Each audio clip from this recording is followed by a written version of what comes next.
হ্যাঁ বন্ধুরা, কি করছো? সবার লাঞ্চটা নিশ্চয়ই কমপ্লিট হয়ে গেছে। কটা বাজে ঘড়িতে? 2:45 বাজে। আমি পৈতে বাড়ি যাচ্ছি। আমার বদ্দির ছেলে পৈতে, বদ্দির ছেলের পৈতে আছে। সেই ওই পৈতে বাড়ি যাওয়ার জন্য অলরেডি আমরা রেডি হয়ে গেছি। তোমাদের সবাই লাঞ্চ কমপ্লিট, আমার এখনও হয়নি। পৈতে ভিক্ষে টিক্ষে দেবো, তারপরে বিকেলে আবার বিয়ে বাড়ি আছে। বিয়ে বাড়ি যাবো, কেউ যাচ্ছে না, আমি বাপের বাড়ির সাথেই যাচ্ছি। মা, ভাইয়ের বউ, দিদি, আমার বাবা মানে ভাইয়ের ছেলে ও আমার বাবা। আমার বাবার সাথে তো তোমাদের আলাপ হয়নি, তোমাদের দেখানো হয়নি। বাবাকে আজকে যাই হোক দেখিয়ে দেবো ওখানে। আর সবাই লাঞ্চ করে মোটামুটি তোমরা ঘুমের দেশে চলে গেছো, অন্তত ঘুমাচ্ছ। আর আমি এখনও লাঞ্চ কি, আমি এখন নেমন্তন্ন বাড়ি যাওয়ার জন্য রেডি হয়েছি। এই যে একটা ফলের ঝুড়ি বানিয়েছি, এটা দিয়ে ভিক্ষে দেবো। আর একটা রিস্ট ওয়াচ নিয়েছি, এগুলো পৈ থেকে। আর বিকেলে বিয়ে বাড়ি আছে, অলরেডি হাজব্যান্ড ওখানেই গেছে গিয়ে। তোমাদের দাদা ছেলে যেতে পারবে না, তাই আমি যাচ্ছি একা পৈতে বাড়িতে। সব সেরে টেরে এসে একটু রেস্ট নিয়ে আবার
এবার সবাই মিলে একসাথে বসে গেছি খেতে, লাঞ্চ করতে। পৈতে ভিক্ষে টিক্ষে দেওয়া হয়ে গেছে, এখন সব ফ্যামিলির সবাই বসে গেছি লাঞ্চ করতে। এই হচ্ছে আমার বদ্দার মেয়ে, এই যে আমার বাবা, বাবা দেখি, এই যে বাবা।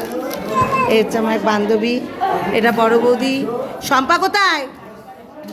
ওই যে শম্পা ভাইয়ের বউ। এই যে বড় বৌদি, খেতে খুব ভালোবাসে, দুবার করে বসলো। ও আমার মেজদি। দিদি দেখি, এই দিদি দেখি, এই যে আমার দিদি। সব বসে গেছি দুপুরবেলা লাঞ্চ করতে। এবার আমরা হ্যালো ভাই, টাটা, লাঞ্চটা কমপ্লিট করে নিলাম।